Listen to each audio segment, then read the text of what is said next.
Highway Horror Story.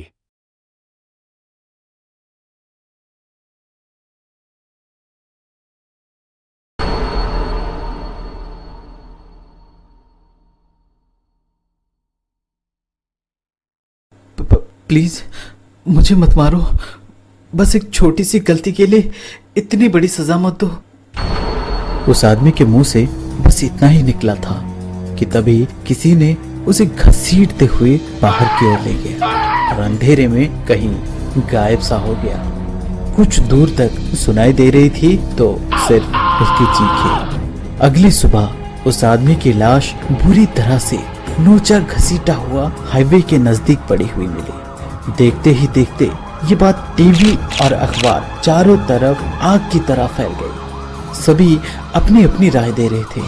कोई कह रहा था एक्सीडेंट है और कोई कह रहा था जानवरों ने नोच खाया होगा। लेकिन जिस तरह की बातें टीवी वाले बता रहे थे उस तरह की कोई सबूत पुलिस या फॉरेंसिक टीम को नहीं मिली थी और ना ही कोई सबूत मिला जिससे पुलिस कोई नतीजे पे पहुंच पाए। लिहाजा इस अनसुलझे केस को भी दूसरी धूल खाती फाइलों के साथ फेंक दिया गया। इस बात को कुछ दिन बीत चुके थे जब एक दिन अचानक एक आदमी भागता हुआ पुलिस स्टेशन आ पहुंचा। वो आदमी दिखने में तो ठीक ठाक था पर पता नहीं क्यों वो बहुत घबराया हुआ था। इंस्पेक्टर ने उस आदमी को बिठाकर उसे पानी पिलाया और उससे माजरा क्या है पूछने पे उस आदमी ने बताया, मेरा नाम कबीर है सर। कुछ दिन पहले जो लाश हाईवे के पास मिली थी वो मेरे दोस्त विवेक की थी। हम दोनों एक ही ऑफिस में काम करते थे, यहाँ तक कि दोनों एक ही फ्लैट में भी रहते थे। ये सब उसी दिन से शुरू हुआ। उस दिन विवेक और कबीर दोनों ऑफिस के काम से जयपुर गए हुए थे। लौटते वक्त रात हो चुकी थी। हाईवे भी सुनसान था, इसलिए विवेक हाईवे पर गाड़ी बहुत तेजी से दौड़ा रहा था। तभी सड़क के मोड़ पर उन दोनों को एक आदमी खून से लथपथ तड़पता हुआ दिखा। इंसानियत के नाते गाड़ी रोककर विवेक और कबीर दोनों उसकी मदद के लिए उतरे। दोनों ने उस आदमी को उठाकर अपने साथ गाड़ी में अस्पताल की ओर लेकर के जाने लगे थे कि तभी खून ज्यादा बहने से उस आदमी की रास्ते में ही मौत हो गई। यार विवेक ये तो मर गया यार। इसे इस हाल में अस्पताल लेकर जाएंगे तो लोग हमें ही शक की निगाह से देखेंगे।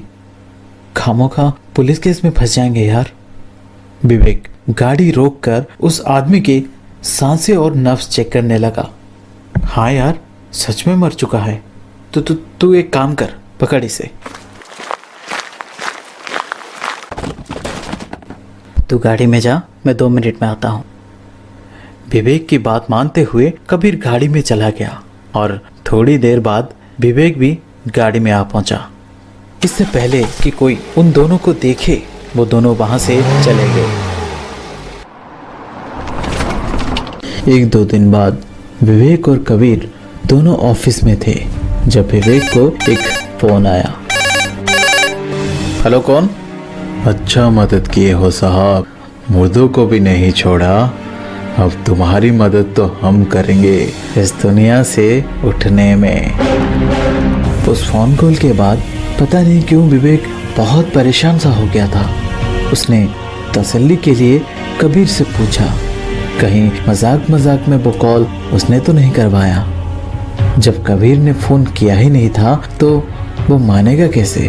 उसने कहा बस एक फोन कॉल की तो बात है और फिर हमने थोड़ी ना मारा था उसे।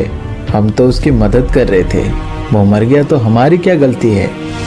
विवेक अपने आप को समझा लेता है ये सोचकर कि बस एक फोन कॉल ही तो है।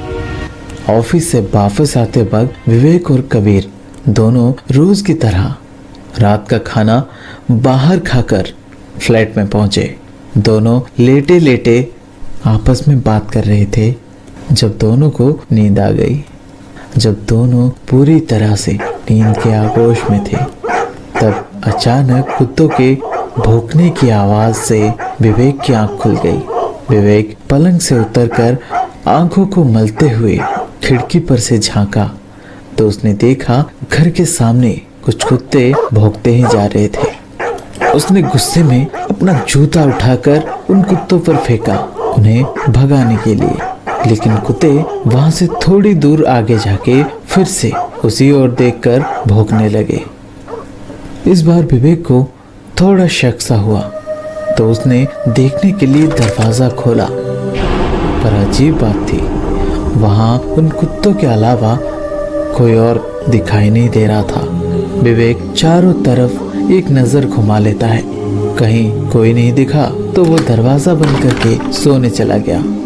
थोड़ी ही देर में उसे फिर से एक आवाज सुनाई दी।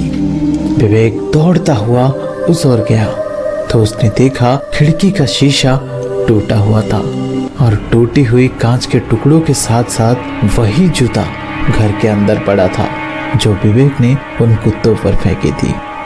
एक तो विवेक बहुत थका हुआ था, उस पर ये सब परेशानियां। विवेक चिढ़ सा गया था इन सब चीजों से। उसने जोर जोर से चिल्लाते हुए कहा, कौन है बे? साले हिम्मत है तो सामने आके दिखा। इतना कहते ही विवेक को कोई उस पेड़ के पीछे से निकलकर दरवाजे तक आता हुआ दिखा। उसे देखकर गुस्साए विवेक हाथ में एक डंडा लिए दरवाजे तक गया और उसने जैसे ही दरवाजा खोला, एक हवा का ठंडी सी झोंके की तरह कुछ उसके शरीर के बिल्कुल आर पार चला गया और उसके साथ ही विवेक को अपने सीने में इतनी ज्यादा दर्द महसूस हुई जैसे किसी ने उसके सीने में चाकू घोंप दिया हो।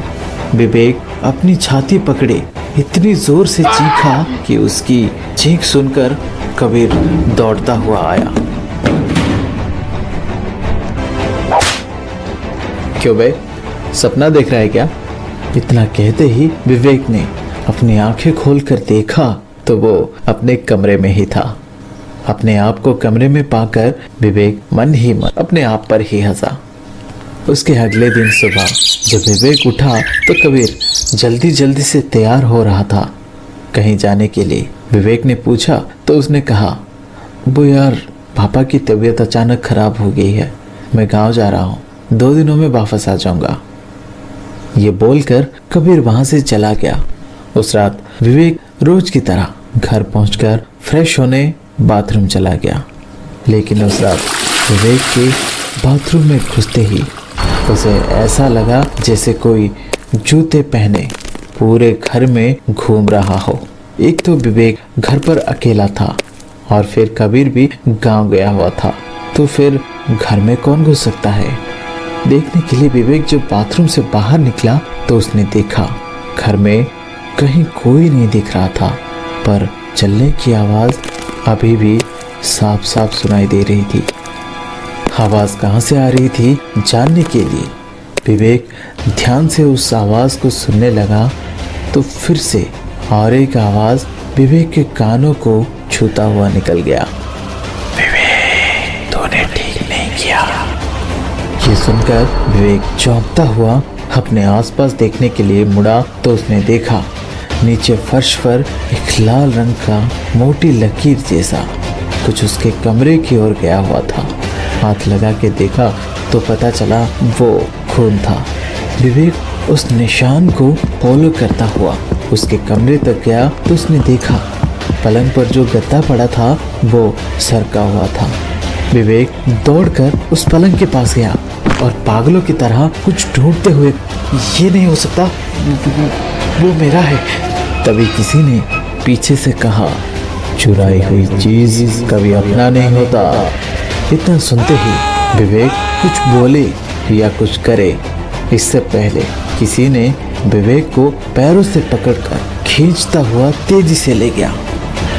विवेक अपने आप को बचाने की कोशिश में अपना हाथ पैर मारने लगा तो शायद वो उसके हाथ से छूट गया। डरा सहमा हुआ विवेक इधर उधर देख रहा था जैसे उसे कुछ भी समझ नहीं आ रहा था। और तभी हॉल में लगा टीवी अपने आप ही चल पड़ा। कबीर तू जा, मैं 2 मिनट में आता हूँ। अब विवेक को यह एहसास तो हो चुका था कि इसके पीछे किसका हाथ है, पर वो कर भी क्या सकता था। इतने में पीछे से एक आवाज़ विवेक को सुनाई दी, तुझे जीने का कोई हक नहीं है विवेक। ये सुनते ही विवेक फौरन पीछे मुड़ा तो उसके सामने वही आदमी खड़ा था जिसे उस दिन कबीर और विवेक रास्ते में ही छोड़कर आए थे। विवेक उसके सामने गिड़गिड़ा रहा था, पर उसने उसकी एक नहीं सुनी। उसने विवेक को घसीटते हुए अपने साथ ले गया। दरअसल उस रात जो आदमी उन दोनों को मिला था वो हीरों का कारोबार करता था। उस रात कुछ गुंडों ने उसे लूटने के लिए उस पर हमला किए थे और ऐन मौके पर विवेक और कबीर उसी रास्ते से गुजर रहे थे तो वो गुंडे उस आदमी को वहीं पर छोड़कर भाग गए, जहां वो आदमी इन दोनों को बुरी तरह से जख्मी मिला। पर शर्म की बात तो ये थी कि यहाँ भी लालच के आगे इंसानियत घुटनी टेकती नजर आई। दोनों उसे अस्पताल लेकर जा रहे थे कि खून ज्यादा बहने की वजह से वो आदमी बेहोश हो गया था और जब विवेक उसकी नब्ज चेक कर रहा था तब उसे पता चला कि उसके जेब में हीरे थे। उसने उसे जानबूझकर मरा हुआ बताया और उस पर अपना हाथ साफ करके उस आदमी को सड़क के पास वाले जंगल में फेंक कर चला गया और वो आदमी रात भर तड़प तड़प कर अपना दम तोड़ दिया। वीडियो को लाइक करें और चैनल को सब्सक्राइब करें।